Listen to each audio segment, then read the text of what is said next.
Sumainyo ang kapayapaan. Ito ang tahanan ng kapayapaan. Ito ang inyong kandungan.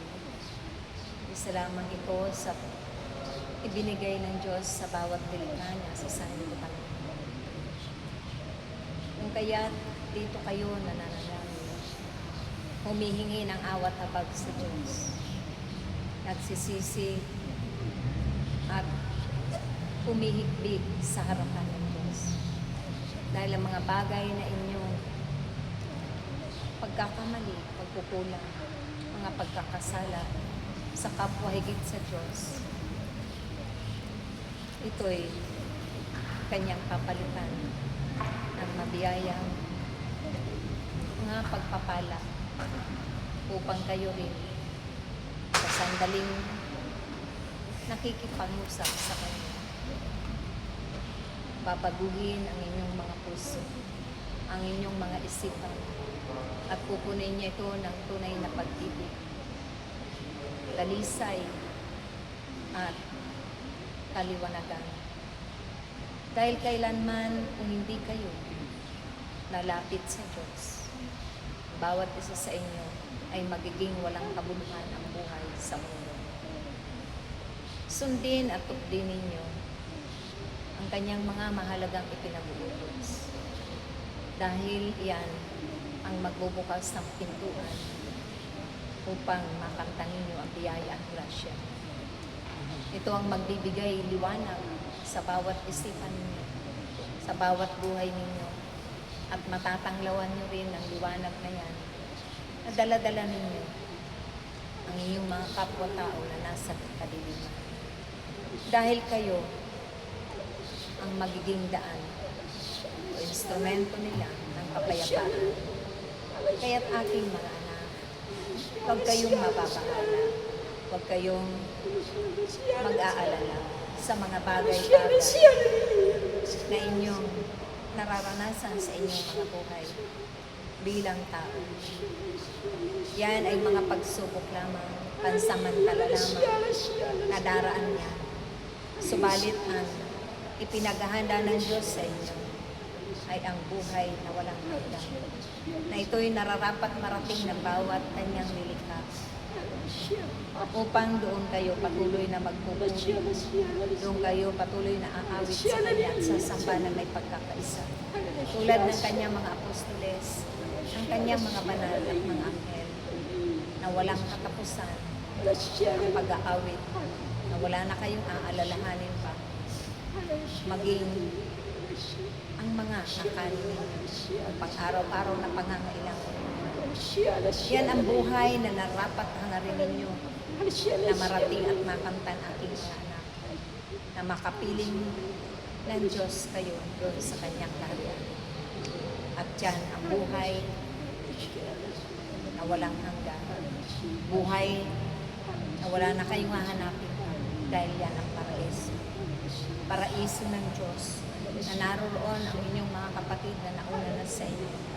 Ang mga anggeles, ang mga banal, at ang mga apostoles na noon na kanya ring itinakda, at ang mga propeta.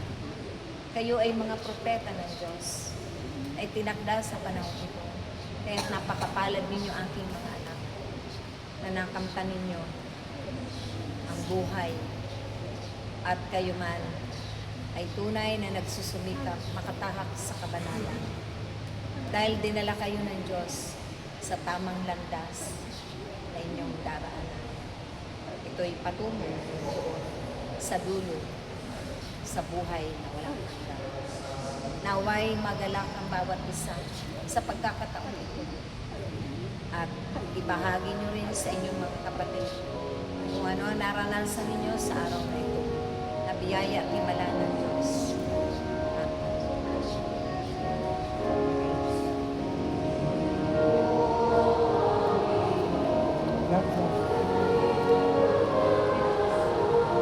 Linda.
pagdadaanan ninyo ang inyong mga sarili upang nang sa ganon, maging daan kayo ng kaligtasan ng bawat bayan, ng bawat lugar na inyong tutunguhan. Kaya't ang pananampalataya ninyo ay inyo pang palalimin.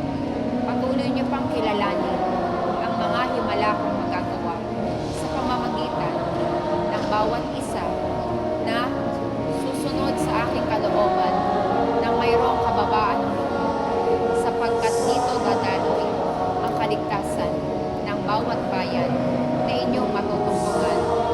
Kung taglay ninyo ang malaking pananampalataya, kaya ninyong gawin anuman ang bagay na napaka-imposible sa inyong paningin. Ngunit sa aking pangalan ay walang imposible. Anuman ang inyong hingin, ito'y magaganap. Sapagkat akong si Yahweh ay mayaman sa lahat. Ang aking mga kaloob ay sagana sa lahat. Ipinagkakaloob ko pati ang aking espiritu, gayon din pati ang aking kapangyarihan ay taglay ng bawat isa sa inyong lahat. Kaya't saan man dako kayo pumaroon, ang aking tinig ay patuloy ninyong maririnig, sapagkat ipinagkaloob ko na ang bagay na kung saan ito'y isang hiwaga na mahirap unawain ng sinuman.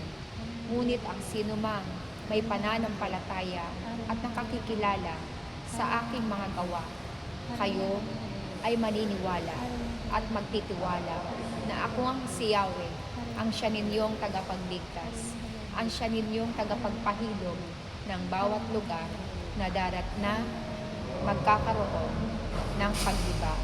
Kaya't aking mga anak, naway sa araw na ito, kayo'y maging magalak, sapagkat ito'y isang misyon na hindi ninyo inaasahan na magaganap. Ngunit ako si Yahweh, ang siyang nagtatakda ng lahat, sapagkat ako ang nakababati ng lahat ng bagay na magaganap dito sa daigdig. Kaya't patuloy ninyong ihahanda ang inyong mga sarili. Ito ay isang naging daan lamang upang kayo'y makatapa sa lugar na ito, na kung saan ang lugar na ito ay mayroon ding magaganap na pagyanig, sapagkat ang pagyanig ay isang bugtong-bugtong na kaganapan. Kaya't sa pamamagitan ng inyong mga panalangin, ang lahat ay magkakaroon ng pag-iinom. Mahirap mang unawain, ngunit kung kayo ay mayroong pag-ibig sa inyong mga kapatid, anuman ang inyong sasabihin na mabuti para sa kanila, lalo na't kung sa ikaliligtas nila, ito ay magkakaroon ng katuparan. Ako si Yahweh ang nangungusap sa araw na ito. Kaya't aking mga anak, ang araw na ito ay nakatakda para sa inyong lahat. At mapalad ang nakiisa sa pagliligtas sa bayang ito. Maraming salamat sa inyo. Picture. Tabi na kayo mali. Hindi nga, tatanggalin lang namin to. Kami lang ang nakabilo. Ang malaban. Kami lang nakabilo. Lang daw.